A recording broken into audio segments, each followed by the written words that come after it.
Cette année, c'est du 7 au 10 décembre 2023 que se sont déroulées les traditionnelles festivités de la ville de Lyon.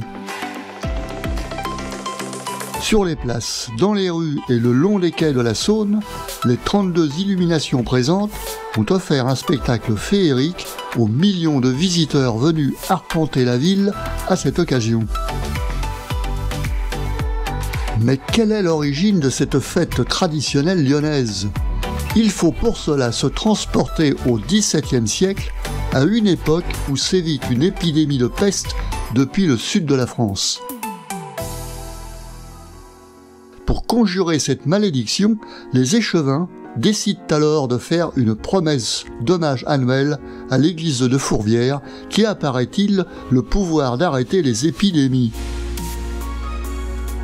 Le miracle se produisit et la peste cessa alors de se propager.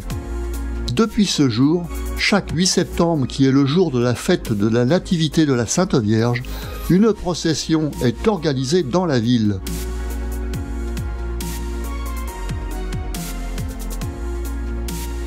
Mais en 1852, une crue de la Saône oblige à annuler la célébration et celle-ci est reportée au 8 décembre. Mais le destin s'acharne à nouveau et la météo empêche encore ce jour-là le déroulement des festivités. C'est alors que les Lyonnais ont l'idée d'allumer des bougies sur le rebord de leurs fenêtres pour malgré tout fêter l'événement. Mais au fil du temps, la tradition religieuse est devenue une fête laïque. Et depuis 1989, sous l'impulsion du maire de la ville, Michel Noir, les lumières des Lumignon ont fait place à des installations artistiques et les sites emblématiques de Lyon reçoivent des illuminations sur leurs façades. De cette manière, depuis 1999, cette mise en lumière permet à la ville d'émerveiller des millions de visiteurs 4 jours durant. Pour accéder à ce spectacle féerique, nous cheminons dans la rue Victor Hugo, cette rue commerçante qui donne un avant-goût du spectacle à venir par ses nombreuses illuminations présentes. Mais avant tout, il faut quand même s'armer de beaucoup de patience pour satisfaire à un contrôle individuel, à travers une foule dense et pressée, de pénétrer à l'intérieur du périmètre de sécurité imposé par les autorités. Après avoir dépassé un de ces postes frontières situés tout autour du Vieux-Lyon, nous cheminons toujours à travers cette rue commerçante pour accéder à la place emblématique de Lyon, la plus importante de la ville, la place Bellecour. Si en son centre trône toujours la statue équestre de Louis XIV, un autre monument plus éphémère annonce les réjouissances des fêtes de fin d'année. C'est une grande roue de 300 tonnes qui fait tourner la tête à 55 mètres de hauteur. Installé tous les hivers, cet élément incontournable de la ville permet d'admirer celle-ci en surplomb avec un panorama imprenable qui s'étend jusqu'à Fourvière. Notre périple nocturne nous entraîne maintenant dans la rue de la République où nous dépassons un bâtiment datant de 1859 qui fut le siège du journal Le Progrès de Lyon. À l'origine, il s'agissait d'un théâtre imaginé par Émile Guimet, un industriel entrepreneur et voyageur qui fonda aussi un musée d'art asiatique situé à l'origine à Lyon et maintenant place d'Iéna à Paris. Plus loin, nous atteignons la place de la République pour admirer un incendie au milieu d'un bassin. Cette création surnommée Cygne peut paraître énigmatique, mais nous invite à réfléchir sur le thème du changement climatique avec des langues de feu qui s'élèvent dans les airs entre feux de joie et bûchers. Un peu plus d'une centaine de mètres plus loin, c'est la place des Jacobins qui accueille une autre animation sur sa célèbre fontaine édifiée par l'architecte lyonnais Gaspard André. Celles-ci sont sublimées aujourd'hui, tel un bijou dans son écrin. Des faisceaux lumineux jaillissent tout autour et font disparaître puis réapparaître cette magnifique fontaine des Jacobins, tantôt éclairée, tantôt en veille.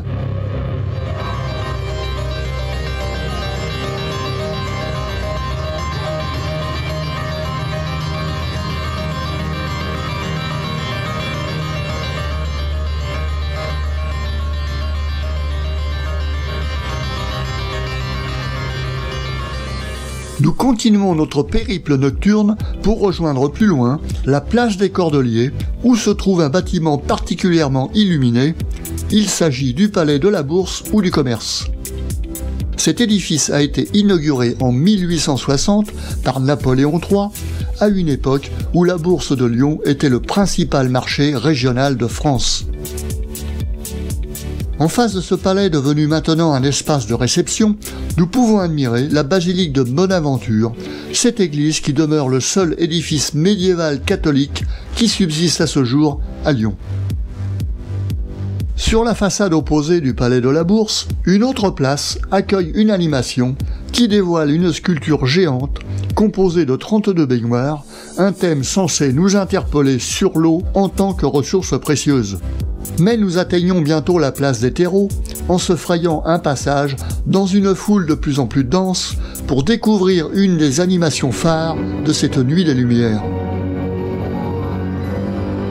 Le spectacle proposé ici nous plonge dans un paysage cinématographique fantasmé. C'est donc une réflexion des enjeux liés aux nouvelles technologies, notamment en matière de création.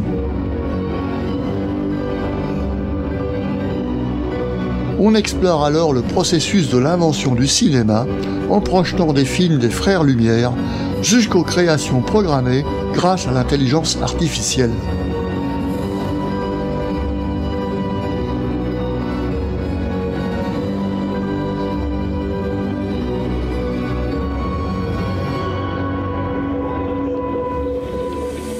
En continuant notre quête des illuminations, nous empruntons la rue Major-Martin, une ancienne ruelle étroite qui abrite le Café des Fédérations, un authentique et historique bouchon lyonnais qui a fêté en 2022 ses 150 ans d'existence. En quittant la rue Major-Martin, c'est dans la rue Lanterne et de la Plâtrière que nous nous dirigeons pour accoster sur le quai de la Pêcherie pour une pause bien à propos dans une brasserie typique. Belle soirée qui va passer ensemble. Belle soirée. Par la fête de lumière. Et du 23, c'est réussi. On se restaure avant le vin final. Nous larguons ensuite les amarres et longeons le quai de la Pêcherie vers le pont de la Feuillée pour rejoindre le quai de Bondy sur l'autre rive, dans une lente progression avec d'autres spectateurs de plus en plus nombreux.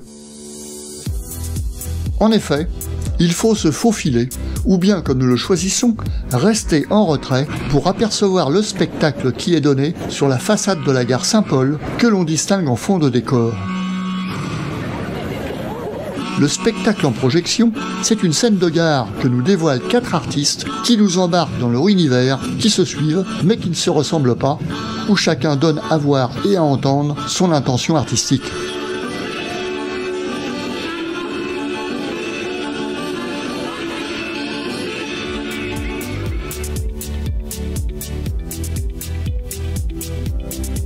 Nous cheminons un moment sur ce quai de Bondy avant de prendre plusieurs ruelles typiques du centre lyonnais, comme la rue de la Baleine et surtout la rue Saint-Jean. Cette rue particulièrement animée et commerçante qui nous invite à la dégustation du vin chaud, ou bien à celle de spécialités comme par exemple le sandwich au jambon chaud et vin blanc.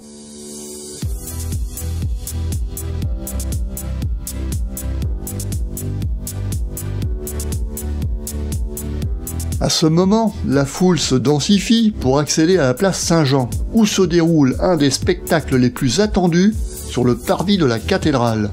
En se faufilant tant bien que mal le long des murs bordant cette célèbre place, nous pouvons alors assister à la projection de l'œuvre anticonformiste qui a été conçue par 2 artistes allemands. Alors, place au spectacle.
Le spectacle maintenant terminé, c'est patiemment et accompagné par une signalétique sonore entêtante que nous quittons cette place Saint-Jean.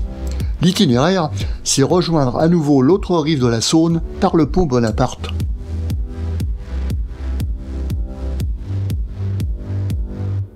Sur ce pont, un arrêt pour quelques moments est essentiel pour admirer de loin l'attraction de la colline de Fourvière, intitulée « Ceux du fleuve ». Il s'agit d'un thème onirique qui chemine dans les méandres des rêves et invite au calme, entre l'eau sinueuse de la Saône et les imposantes architectures de la colline de Fourvière.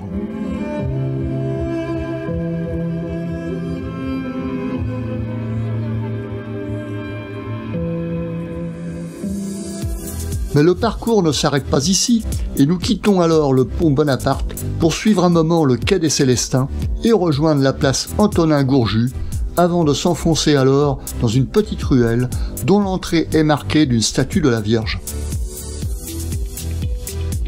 Il s'agit de la rue des Templiers qui nous mène vers la place des Célestins pour aborder une œuvre nous invitant à la contemplation.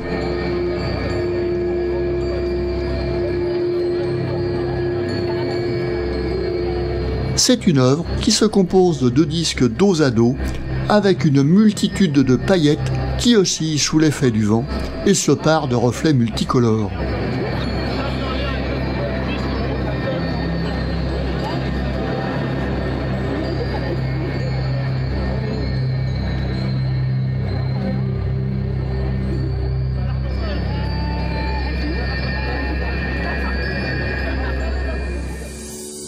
C'est alors par la rue Émile Zola que nous retrouvons la place Bellecour, que nous traversons une dernière fois, non sans avoir admiré l'animation de cette place, constituée de bulles colorées géantes où il est possible de déambuler au milieu de celle-ci.